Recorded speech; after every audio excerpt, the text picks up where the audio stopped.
संतान सुख के लिए 6 साल के मासूम के साथ दुष्कर्म और फिर हत्या के बाद मासूम का कलेजा निकालकर खाने के मामले में कानपुर देहात न्यायालय ने सभी चारों आरोपियों को आजीवन कारावास की सजा सुना दी है।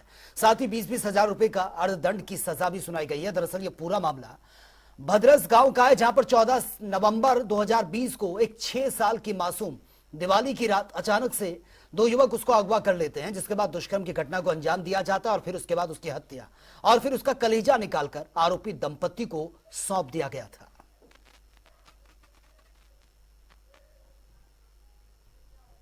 मामला ग्राम घाटमपुर तहसील व थाना घाटमपुर के भद्रस ग्राम का था। दिनांक 14/11/2020 को वहां के करण कुरिल की बेटी श्रेया, वो करण कुरिल की बेटी खेल रही थी। अचानक जो है मुलजिमान अंकुल हुला और बीरन उसको ले जाते हैं और इसके बाद अगले दिन उसकी लाश गुन्नू त्रिपाठी के खेत में मिलती है और छत बिछत हालत में मिलती है। उसका पेट कटा हुआ था, उसके इंटरनल ऑर्गन्स जितने भी थे वो बॉडी के वो गायब थे। बाद में पुलिस ने इन्वेस्टिगेट किया और इन्वेस्टिगेट करने के बाद पुलिस ने 4 लोगों को मुलजिम बनाया, अंकुल हुला, बीरन, परशुराम और सुनैना, और इसके उपरांत चार्जशीट आई और आज उनको सजा हुई।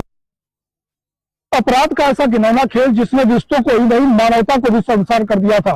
मामला घाटमपुर थाना क्षेत्र के भद्रस गांव का है, जहां के रहने वाले एक दंपत्ति परशुराम और सुनैना को शादी के 18 वर्षों के बाद भी संतान नहीं हुई थी, जिसके चलते उन्होंने तांत्रिक की बातें में आकर एक षड्यंत्र रचा और अपने पारिवारिक भतीजों के साथ मिलकर एक 6 वर्षीय मासूम को अगवा किया।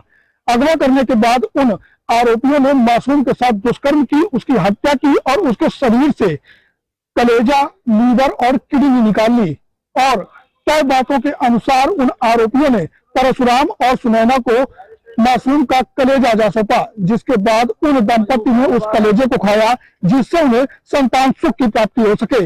हालांकि इस पूरी घटना के बाद मासूम का शव गांव के बाहर मंदिर के पास पड़ा मिला, जिसके बाद कहीं न कहीं इस पूरी घटना ने मानवता को शर्मसार कर दिया था। इस पूरी घटना के बाद उत्तर प्रदेश में सनसनी फैल गई थी और मुख्यमंत्री योगी आदित्यनाथ ने आक्रोश जाहिर किया था और जल्द से जल्द आरोपियों को सजा हो, इसके लिए भी कहा था।